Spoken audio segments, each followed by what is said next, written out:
Bonjour à tous et bienvenue à ce premier épisode de Chroniques carolingiennes. Mon nom est Martin Chaput, auteur de cette série littéraire, et ce que je vous propose dans ces émissions YouTube est de vous faire connaître cet univers qui compose les pages de mes livres, qui, comme vous allez voir, sont remplis d'action, d'érudition et de sombres mystères.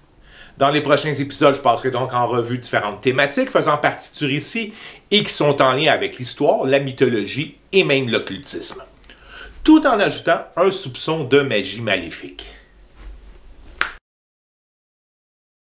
Pour ce qui est de ce que nous allons voir aujourd'hui avec cet épisode d'introduction, je vais simplement vous faire une brève présentation de ce que je pourrais appeler le processus de création de Chroniques carolingiennes, histoire que vous en sachiez un peu plus sur le sujet.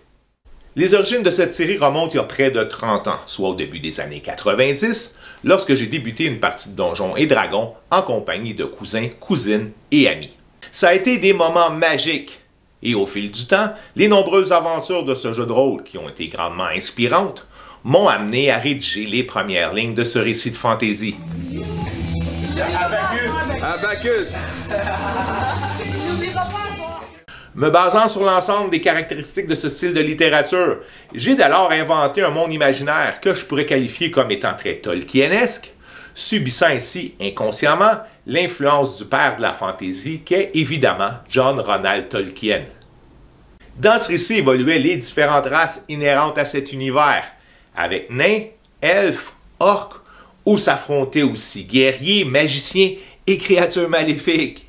Mais quelques mois à peine après avoir terminé la rédaction de ce roman, ce fut pour moi la catastrophe. Le film Le Seigneur des Anneaux sortait sur les écrans. Le réalisateur Peter Jackson, avec son excellente adaptation de la trilogie de Tolkien, venait quand même de me le mettre.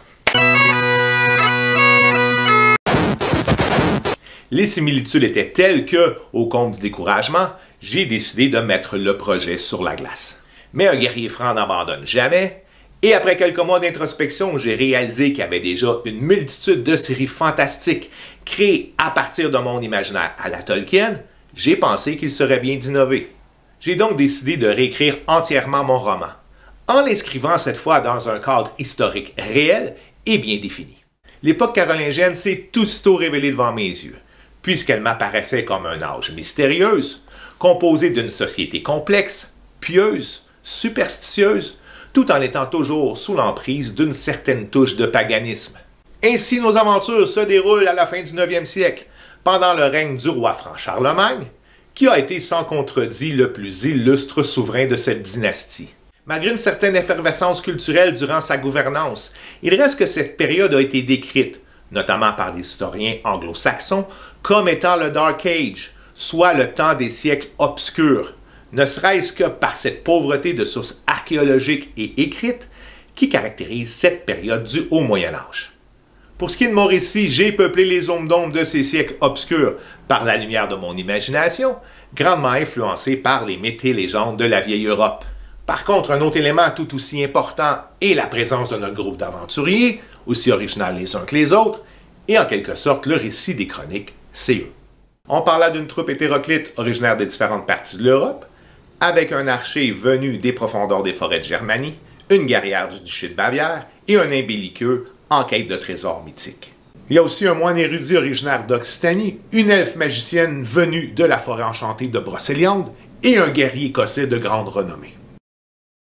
D'où mon accoutrement représentant le vêtement traditionnel de cette contrée chère à mon cœur. Enfin, le dernier non le moindre est ce voleur fêtard originaire de la ville de Paris, qui en plus de sa volonté constante à honorer son dieu Bacchus en se désaltérant de divin nectar, agrémente aussi les pages du roman de ses colorés jurons comme mortel et même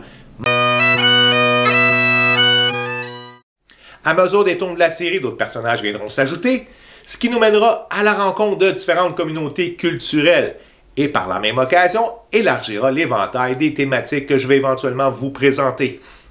Pour ce qui est de ces thématiques, nous pourrons, comme j'ai déjà mentionné, procéder à l'éclaircissement de différents points historiques, tout en passant aux aspects plus occultes venant, entre autres, d'un sombre imaginaire.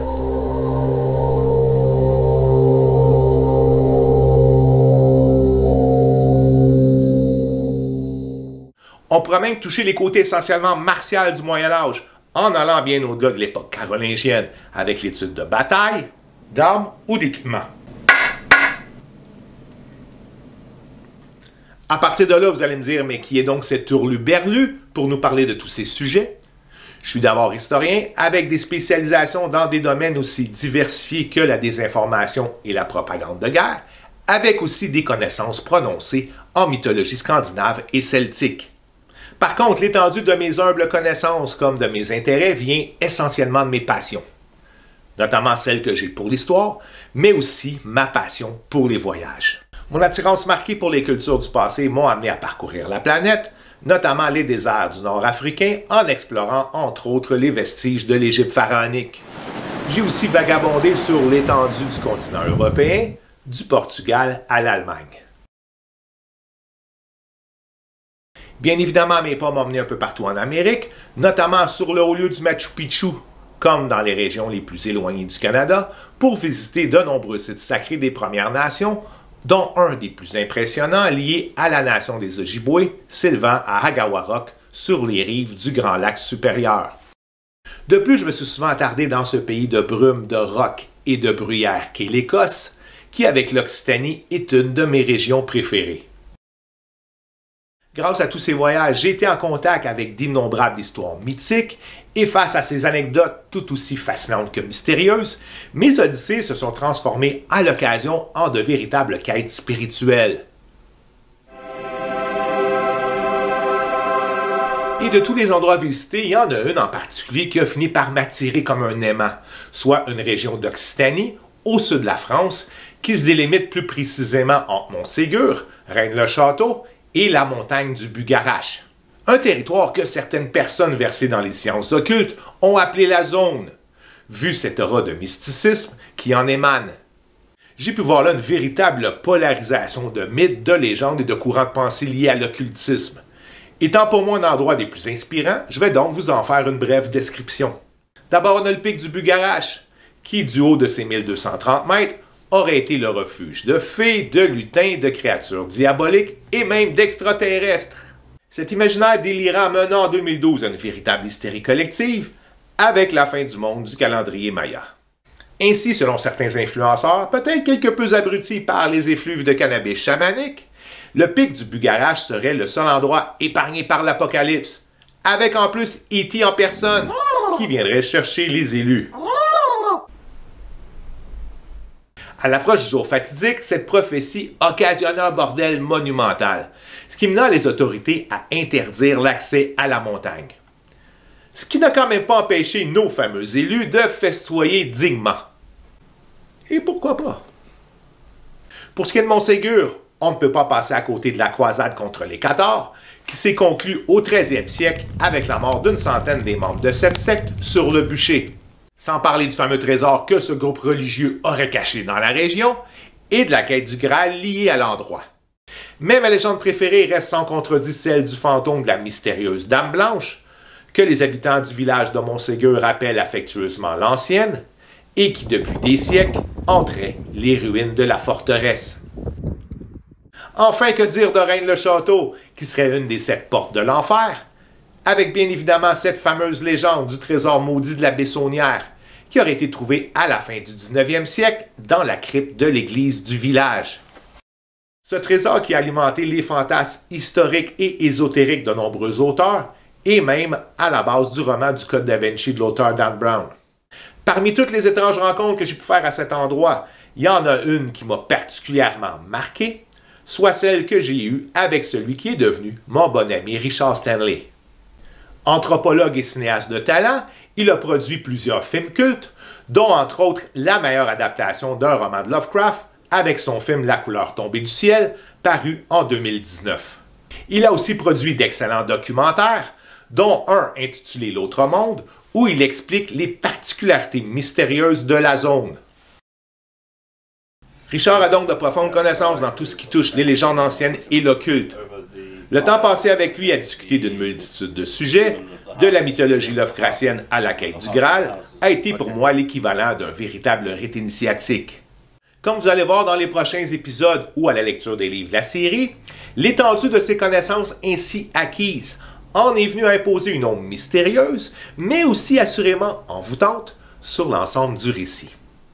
Pour les férus d'histoire ou les petits Joe connaissants, je tiens à mentionner que vous allez rencontrer à quelques reprises des anachronismes, ne serait-ce que par ce kilt que je porte et que, contrairement à ce que l'on pourrait penser, n'est pas représentatif de cette période du Moyen Âge.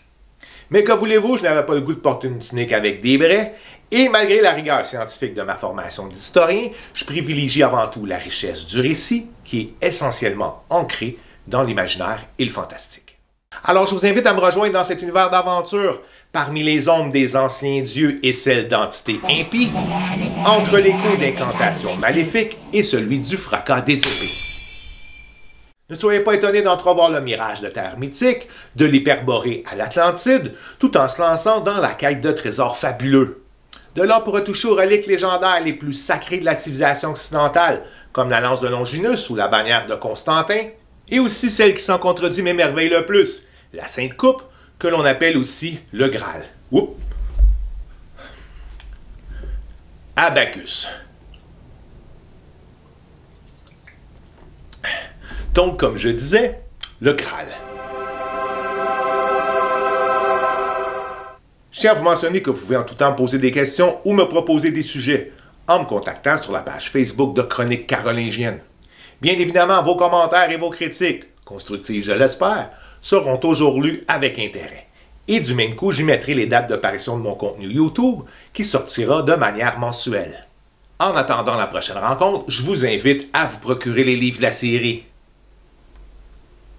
dans lesquels vous pourrez vous immerger dans cet univers particulier du Haut Moyen Âge. Évidemment, vous pouvez retrouver les différents tomes chez tous les bons libraires, et pour les petits cousins et cousines de la francophonie européenne, les livres sont disponibles à la Librairie du Québec à Paris. Ceci étant dit, je donne rendez-vous pour un prochain épisode de vos chroniques en vous souhaitant bonne journée et surtout bonne lecture.